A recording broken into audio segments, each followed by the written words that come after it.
दोस्तों, बिहार में विधानसभा चुनाव है और इस चुनाव में इस बार विधानसभा चुनाव काफी दिलचस्प होने वाला है क्योंकि अब लड़ाई केवल एनडीए और इंडिया अलायंस की नहीं रही।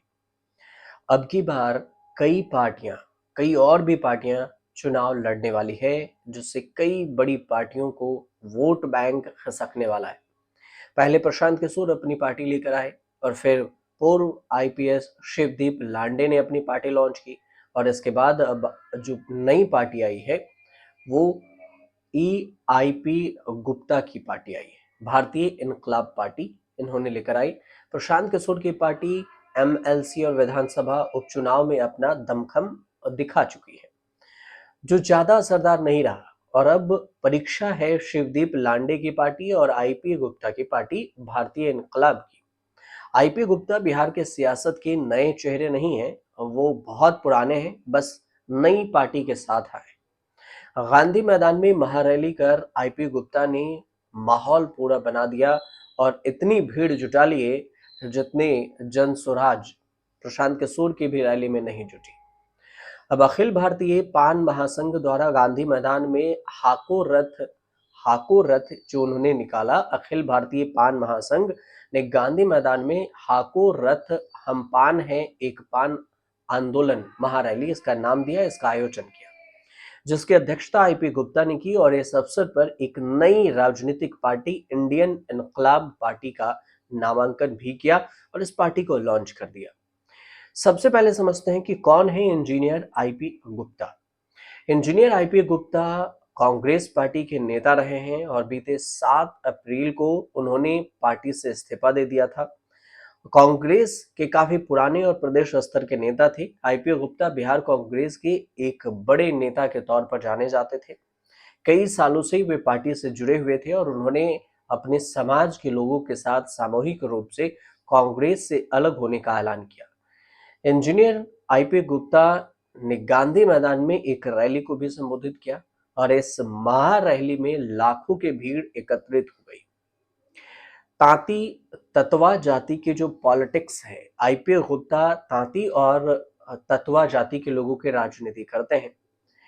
1 जुलाई 2015 को बिहार सरकार ने एक संकल्प जारी किया, तांती और ततवा जातियों को अत्यंत पिछड़ा वर्ग से हटा दिया था और हटाने के बाद अनुसूचित जाति में शामिल कर दिया।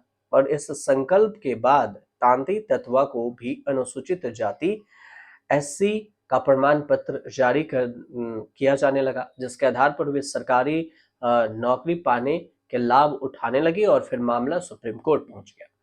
2024 में 17 जुलाई को सुप्रीम कोर्ट ने बिहार सरकार के इस निर्णय को रद्द कर दिया और इसके बाद तांती ततवा समाज के लोग फिर से अति पिछड़ा में शामिल हो गए। अब आईपी गुप्ता लगातार इसी बात को लेकर आंदोलन कर रहे हैं कि उन्हें फिर से अनुसूचित जाति में शामिल किया जाए। हालांकि सुप्रीम कोर्ट ने तो रद्द कर ही दिया है, तो सुप्रीम कोर्ट ने शामिल किया। अब आईपी गुप्ता ने घोषणा की है कि जब तक राज्य सरकार तांती ततवा समुदाय से छीने गए आरक्षण को बहाल नहीं करती, तब तक वे सड़कों से लेकर संसद तक संघर्ष करते रहेंगे।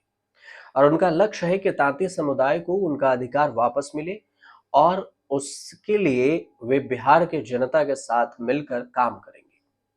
संशोधन विधेयक पर जोर देकर आईपी गुप्ता ने लोकसभा में लंबित अनुसूचित जातियों और अनुसूचित जनजातियों के आदेश संशोधन विधेयक 1967 पर प्रकाश भी डाला, फोकस किया। उन्होंने कहा कि वे इस संशोधन विधेयक को लोकसभा में पारित कराने के लिए हर संभव प्रयास करेंगे ताकि तांती समुदाय को न्याय मिल सके। लेकिन ये तो बात हुई तांती समुदाय को न्याय की बात, लेकिन आईपी गुप्ता इसी न्याय के बहाने राजनीति में एंट्री लिए हैं, मतलब अपना भी न्याय ढूंढ रहे हैं। अब राजनीति के जरिए आईपी गुप्ता कितना माहौल बनाते हैं, कितना इसका असर होता है विधानसभा चुनाव में। अब 243 विधानसभा की सीटें हैं और 243 विधानसभा सीटों पर से तांती गुप्ता कितने सीटों पर उतरते हैं, चुनाव में इनका क्या कुछ परफॉर्मेंस रहता है, क्योंकि कई सारी पार्टियां चुनाव में उतर गई है। एनडीए और इंडिया के अलावे जनसुराज पार्टी भी है और अब इनके इनकलाब पार्टी भी आ गई। इसके अलावे तो शिवदीप लांडे की भी पार्टी चुनावी मैदान में होगी।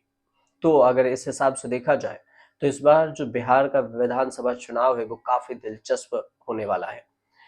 फिलहाल आपको अगर जानकारी सही लगे और आप अगर बिहार से हैं और आप क्या सोचते हैं इस पर, क्या कुछ होने वाला है, तो आप हमें कमेंट जरूर कीजिएगा और इस चैनल से जुड़िए, सब्सक्राइब कीजिए, ज़्यादा से ज़्यादा लोगों तक पहुंचाइए।